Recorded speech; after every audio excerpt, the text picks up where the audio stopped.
Dua, ini yang paling penting, orang yang telah terpapar virus corona wajib menjaga dan mengisolasi diri agar tidak terjadi penularan kepada orang lain.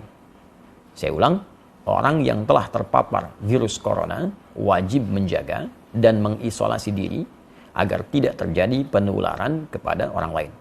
Baginya, salat Jumat dapat diganti dengan salat zuhur. Karena salat Jumat merupakan ibadah wajib yang melibatkan banyak orang, sehingga berpeluang terjadinya penularan virus secara massal. Baginya, haram melakukan aktivitas ibadah sunnah yang membuka peluang terjadinya penularan, seperti jamaah salat 5 waktu atau rawatib, salat tarawih, dan id di masjid atau tempat umum lainnya, serta menghadiri pengajian umum dan tabligh akbar. Jelas poin yang kedua, jadi kalau memang sudah ada diketahui positif atau bahkan kemungkinan kuat suspek yang diduga sangat kuat terkait dengan corona, maka ini jelas ya, fatwanya sangat jelas, jangan melibatkan diri dalam proses pelaksanaan ibadah berjamaah, baik Jumat, salat fardu ditunaikan berjamaah di masjid, atau salat-salat sunnah yang ditunaikan dengan sifat berjamaah terbuka. Fatwa ini sangat jelas, mudah dipahami, landasan hukumnya kuat. Bahkan kalau boleh kita memberikan bandingan yang sangat ringan, dalam situasi badai saja, ada hujan lebat, dingin, ya, itu bahkan muadzin mengumandangkan azan dengan satu kalimat membolehkan masyarakat untuk sholat di rumah karena khawatir terkena badai ketika akan ke masjid.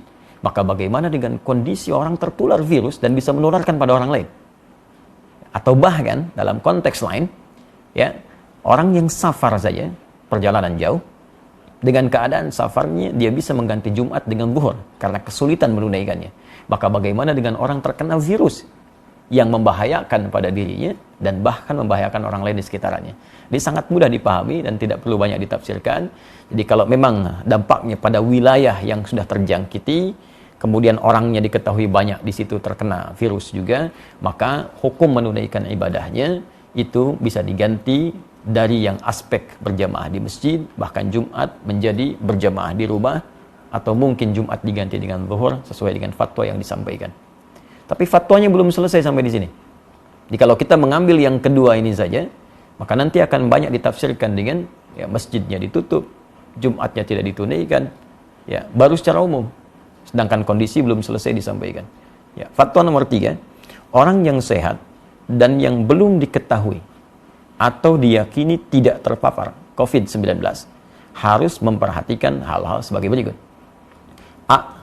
Dalam hal ia berada di suatu kawasan yang potensi penularannya tinggi atau sangat tinggi, berdasarkan ketetapan pihak yang berwenang, maka ia boleh meninggalkan salat Jumat dan menggantikannya dengan salat zuhur di tempat kediaman, serta meninggalkan jamaah salat 5 waktu atau rawatib, tarawih, dan id di masjid atau tempat umum lainnya. Jadi kalau poin 2 tadi khusus bagi yang terkena, maka yang poin ketiga A itu menunjuk kepada kita yang tidak terkena, tapi kita tinggal di wilayah yang diduga banyak terjangkit dan menyebar virus corona. Sehingga menjadikan kita khawatir kalau keluar itu bisa terdampak, terkena, dan bahkan berpotensi menularkan pada yang lain. Dan ini pun sangat dipahami. Jadi kalau Anda tinggal di wilayah-wilayah tertentu yang memang informasi dari pemerintah setempat menyampaikan ini sudah darurat, sudah bahaya, diketahui kemudian tersebar, maka hukum fatwa ini berlaku. Ya, dan jangan dipaksakan. Salat di rumah, ya, itu biasa saja. Jadi kalau kita tidak salat di masjid, itu biasa. Ya, dalam kondisi seperti poin nomor 3A ini. Yang tidak boleh itu tidak salat. Itu poin pentingnya. Jadi kalau memang di tempat kita ditemukan situasi, diketahui banyak terjangkit, jangan paksakan situasi datang ke masjid. Ya, bahkan boleh Jumatnya gugur dan diganti dengan zuhur. Dan pahalanya sama dengan ketika kita menunaikan di masjid. Ya, saya sampaikan hadis Nabi sallallahu alaihi wasallam, riwayat sahabat Abu Hurairah radhiyallahu taala anhu, Nabi pernah menyampaikan, "Idza maridul 'abdu aw safar kutiba lahu mithla ma kana 'alaihi muqiman sahihan." Kalau ada seorang yang sakit atau bahkan sedang perjalanan jauh, dia tidak bisa menunaikan ibadah rutin seperti biasanya, maka apa yang dia tunaikan pada saat itu dihukumi sama pahalanya dengan kebiasaan dia semula. Saat sehatnya, saat normalnya. Anda saat safar, kemudian menunaikan yang sempurna jadi qasar, zuhur 4 jadi 2, sunnah tidak dikerjakan, padahal sebelumnya biasa Anda tunaikan. Maka kalaupun Anda kerjakan qasar, sunnah tidak dilakukan, tetap pahala dituliskan sempurna seperti kebiasaan Anda. Anda yang rajin ke masjid, kita yang biasa Jumatan, karena kondisi ini tidak memungkinkan ke masjid, dan tidak kita tunaikan berjamaah di masjid, kita tunaikan di rumah untuk menjaga diri pada aspek yang sangat penting, maka pahalanya pun sama dengan Anda mendatangi tempat ibadah itu. Tapi kalau Anda memaksakan diri sampai tertular atau menularkan pada orang lain, maka bukan hanya berpeluang keliru, tapi berpeluang juga dosa di dalamnya. Fatwanya belum selesai. Pada poin B, dalam hal ia berada di suatu kawasan yang potensi penularannya rendah. Tolong disimak baik-baik.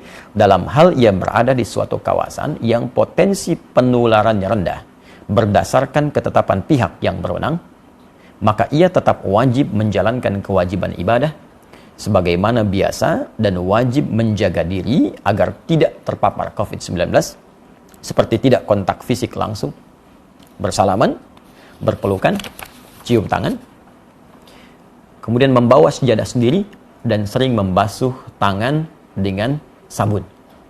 Nah, ini penting dibacakan bagian kedua ini supaya kita mengetahui ya bahwa fatwanya belum selesai.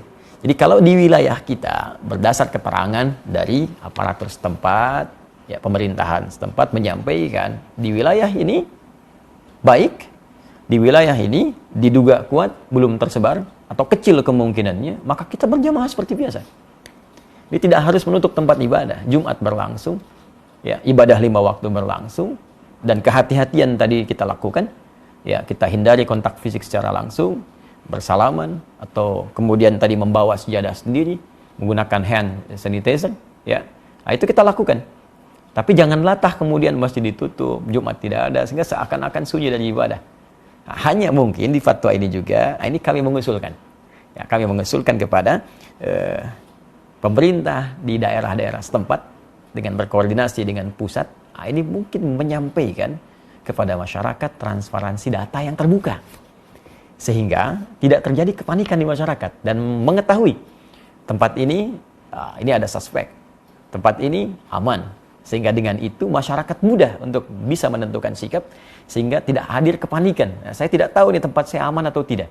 Nah, karena itu kita aktif untuk bisa bertanya apakah di tempat kita situasinya seperti apa, amankah atau kurangkah atau berbahayakah.